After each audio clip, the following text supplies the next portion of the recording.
नमस्कार, आप देख रहे हैं 4 PM मिडिल ईस्ट और मैं हूं आपके साथ सिमरन।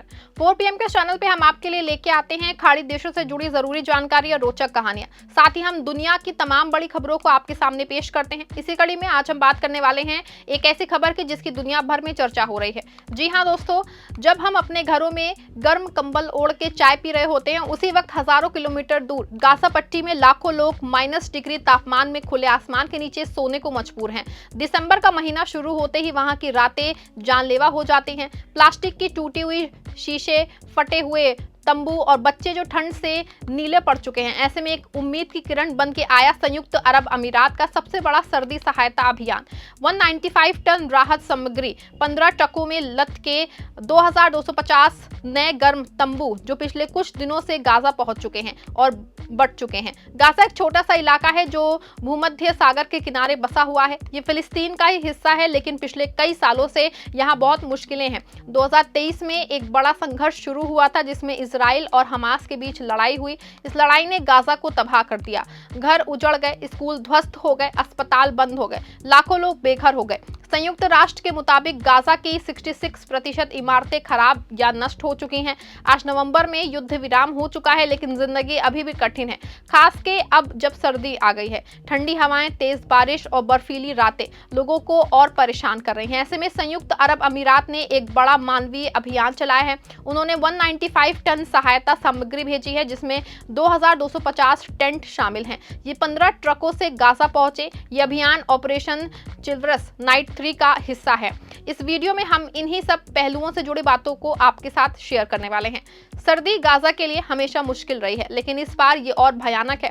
फर्ज कीजिए कि आपका घर ना हो, आप खुले आसमान के नीचे टेंट में रहते हो, दिन में धूप हो, रात में ठंड। गाजा में सर्दियां दिसंबर से फरवरी तक चलती हैं। तापमान 5 डिग्री सेल्सियस तक गिर जाता है, कभी तो शून्य के आसपास। तेज हवाएं चलती हैं जो 50 किलोमीटर प्रति घंटे की रफ्तार से आती हैं। बारिश होती है जो टेंटों को भिगो देती हैं।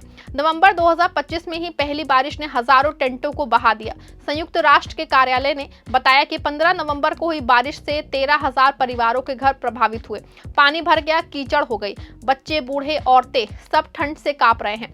गाजा में करीब 20 लाख लोग रहते हैं। इनमें से 15 लाख बेघर हैं। वे टेंटों या अस्थायी झोपड़ियों में रहते हैं, लेकिन ये टेंट पुराने हैं। युद्ध के दौरान ये फट गए, खराब हो गए।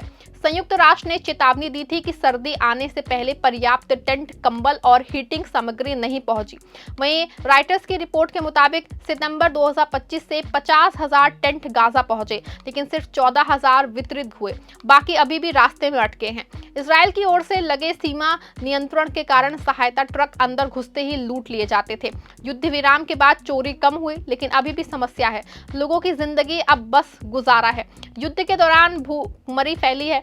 अगस्त 2025 में उत्तरी गाजा में अकाल घोषित हुआ। अब युद्ध विराम है, लेकिन भोजन की कीमतें अभी भी ऊंची हैं। चावल, आटा, चीनी सब महंगा है। संयुक्त राष्ट्र के मुताबिक रोजाना सैकड़ों ट्रक सहायता आनी चाहिए, लेकिन औसतन 200 से 300 ही आते हैं। सर्दी ने सब कुछ और बिगाड़ दिया है। टेंटों में पानी टपकता है, हवा घुसती है, लोग आग जला के गर्म रहने की कोशिश करते हैं, लेकिन लकड़ी कहाँ। रूबल से इकट्ठा करते हुए जो खतरनाक है। धुआं से सांस लेना मुश्किल होता है। महिलाएं और बच्चे सबसे ज्यादा प्रभावित हैं। एक रिपोर्ट में कहा गया है कि 80% आबादी महिला और बच्चे हैं। वे ठंड में कांपती हैं, भूखी सोती हैं, स्कूल बंद हैं, इसीलिए बच्चे खेल भी नहीं पाते हैं। मानसिक तनाव बढ़ा है, लोग डरते हैं कि सर्दी बीत जाएगी या नहीं। न्यूयॉर्क टाइम्स ने लिखा कि बारिश ने टेंट कैंपों को कीचड़ का समंदर बना दिया। गाजा के दक्षिणी हिस्से जैसे कि राफा और देयर अल बल्लाह में स्थिति बहुत खराब है, सबसे ज्यादा, जहां लाखों लोग विस्थापित हैं। वे इंतजार करते हैं कि सहायता का, शांति का, लेकिन सर्दी इंतजार नहीं करती। ऐसे मुश्किल भरे दौर में यूएई ने हाथ बढ़ाया है। यूएई का एक छोटा देश है दोस्तों, एक बड़ा दिल रखने वाला देश है, जहां अरब जो है दुनिया का अमीर देश है, लेकिन हमेशा गरीबों की मदद करने के लिए हमेशा सबसे आगे रहता है। गाजा जो है संकट शुरू होने से ही यूएई सक्रिय है और उन्होंने ऑपरेशन चिल्ड्रस नाइट 3 शुरू किया है। ये ऑपरेशन 2024 में लॉन्च हुआ। इसका मतलब है कि शुरू शूरवीर घुसड़वार का ऑपरेशन। जी हाँ दोस्तों, ये यूएई की तीसरी बड़ी सहायता योजना है। अब तक इस ऑपरेशन ने गाजा को 20,000 से ज्यादा टेंट दिए हैं, साथ ही भोजन, दवा और सहायक जो सामग्री होती है वो सब भेजी है। कुल मिला के यूएई ने 2023 से 25 तक 65,000 टन से ज्यादा सहायता भेजी, जिसकी कीमत 12 अरब डॉलर है। वे दुनिया की कुल सहायता का 42% देते हैं। नवंबर 2025 में सर्दी की मार बढ़ी तो यूएई ने तेजी दिखाई। 23 नवंबर को उनका 249वां काफिला गाजा पहुंचा। ये 15 ट्रकों का काफिला था। इसमें 195 टन से ज्यादा सामग्री लदी थी। मुख्य चीज थी 2250 टेंट। ये टेंट मजबूत हैं जो ठंड और बारिश में बचाते हैं। प्रत्येक टेंट एक परिवार के लिए काफी है। ये मिस्र से अल अरिश शहर से गुजरे। अल अरिश यूएई का लॉजिस्टिक सेंटर है, जहां सहायता इकट्ठा होती है, स्टोर होती है, ट्रकों में लादी जाती है। फहद सालेह अल हर, जो कि यूएई की गाजा सहायता टीम के प्रमुख हैं, उन्होंने कहा कि हम नियमित काफिले भेजते हैं ताकि सहायता रुके कभी नहीं। गाजा के लोग हर तरह की मदद के हकदार हैं। ये काफिला चिल्ड्रंस नाइट 3 का हिस्सा था। यूएई ने भूमि और समुद्री रास्ते से सहायता भेजी। वे हवाई मार्ग से भी 60 से ज्यादा एयर ड्रॉप कर चुके हैं, जिसमें 3800 टन जो है सामग्री गिरी थी। ये बात जो है जो सबसे ज्यादा जो जहाज थे वो 7000 टन सहायता लेके भेजा गया। इजराइल के साथ सहयोग से ये अब संभव हुआ है। इब्राहिम समझौते के तहत दोनों देश मिलकर के काम करते हैं। गाजा के कैंसर मरीजें जो है यूएई के अस्पतालों में इलाज मिला है। यूएई ने युवाओं को भी शामिल किया। यूथ सोशल मिशंस प्रोग्राम्स के तहत अमीराती युवा अल आरिश में काम करते हैं। हाल ही में दूसरा बैच पूरा हुआ। खालिद मोहम्मद अल नुएमी ने उन्हें सम्मानित किया। ये अभियान सिर्फ टेंट तक सीमित नहीं है। काफिले में कंबल, प्लास्टिक शीट, हीटिंग उपकरण भी थे। ये सर्दी से लड़ने के लिए जरूरी हैं। वितरण कैसे हुआ? ट्रक गाजा की सीमा पर पार करते ही स्थानीय संगठनों को सौंप दिए गए। संयुक्त राष्ट्र, रेड क्रिसेंट और फिलिस्तीन ग्रुप्स ने इन्हें स्थापित परिवारों तक पहुंचाया। प्राथमिकता बच्चों और महिलाओं और बुजुर्गों को। एक रिपोर्ट में कहा गया कि ये 2250 टेंट 10,000 से ज्यादा लोगों को आश्रय देंगे। यूएई ने कहा कि ये हमारी लगातार प्रतिबद्धता है। गाजा के भाइयों के दर्द को कम करना हमारा फर्ज है। ऑपरेशन चिल्ड्रंस नाइट 3 यूएई की सबसे बड़ी मानवीय मिशन है। ये 2024 के मध्य में शुरू हुआ। पहले 2 ऑपरेशन भी गाजा के लिए थे, तीसरा सबसे बड़ा है। इसका लक्ष्य है गाजा को भोजन, दवा, आश्रय और राहत देना। यूएई के राष्ट्रपति शेख मोहम्मद बिन जायद ने इसे मंजूरी दी। विदेश मंत्रालय, रक्षा मंत्रालय और एमिरेट्स, रेड क्रिसेंट इसमें शामिल हैं। अब तक 249 काफिले भेजे गए। प्रत्येक में औसतन 100 से 200 टन सामग्री, कुल 20,000 टेंट, लाखों भोजन पैकेट, हजारों दवा के खेप। तो आइए दोस्तों बात करते हैं ये टेंट पहुंचने से क्या बदला।